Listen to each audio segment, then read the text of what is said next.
Let's go next to Impala Platinum, which is world's #2 producer. Most of the mines are in the Rustenberg area, although they do have operations on the eastern limb, which is Steelpoort, you know, out there more towards the Kruger National Park. And then also they have Zimbabwe, which has been through its ups and downs, but it is an interesting asset, and they've been repositioning more towards the open cast, shallower type of resources in that environment as well. Terence Goodlace, the CEO, continues to beaver away as hard as he can. They've got the opportunity to go to newer shaft infrastructure. Market capitalization after a bit of a recovery in the stock, quite a nice recovery in the stock, is back to 40.1 billion rands. Price to earnings ratio based on historic earnings is 34.41, and not currently in dividend paying mode either. So just update us there. So a more conventional strategy. Is the labour issue still a concern for them, would you say? Yeah, I would say so, but these things go in opposite directions. I think 2-3 years back we probably had the hype of the labour situation in South Africa, and it's been because AMCU is now largely the dominant union, and they've gone for a labour aristocracy type approach, which is they want higher wages, but they've sort of tolerated staff reductions. Yeah. Am I right? Am I Look, it's a difficult correctly? situation for all these parties involved, and I think you get a lot of hype around when there's a lot of negativity. At the moment we're about neutral on where labour is in the platinum sector. They've the deals that they've done was a 3-year deal, so they got like 1.5 years left on those deals before you get renegotiations, etc. So it would be interesting to see if it will be as violent as it was the previous time. I think not. Hopefully some of these guys have learned their lessons, because I think they were still the net losers on that.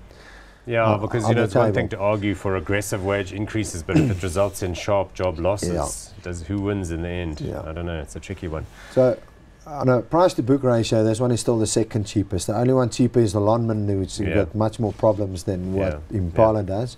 And as you said, they got the optionality of moving to newer shafts, etc. in the next year or so. They used to be the cheapest on the cost curve. They're not anymore. Are those shafts not fully developed yet? Is that the thing? I think some of them are coming online in next 17 year and or 21 so. and what have you. So let's look at the chart, because this one has shown some pretty heroic days, and in recent times you can't really see it there, but in recent days it had a few, you know, like up 20% on the one day. It came from 20 Rand a share and it trades about 55 Rand at the moment. But remember, the share was 200 Rand a share as well some time ago. So some upside left. And Zimbabwe? I mean, look, it's never been priced into, because everybody's been so negative about Zimbabwe. They actually, on a cost curve, they're the cheapest mines globally, and it should be okay if Zimbabwe... Big resource. So if Zimbabwe were just like Argentina to suddenly have a more business-friendly political development, things could look, these guys are supposed to build a refinery, etc., etc., but I know they had an extension on that, so I don't know what the time frame on those are at the moment. So at the moment they're still allowed to ship money out of the country. Plus we know Impala is a big player in the refining process, including the refining of some of the recycled platinum. Hot or not on Impala?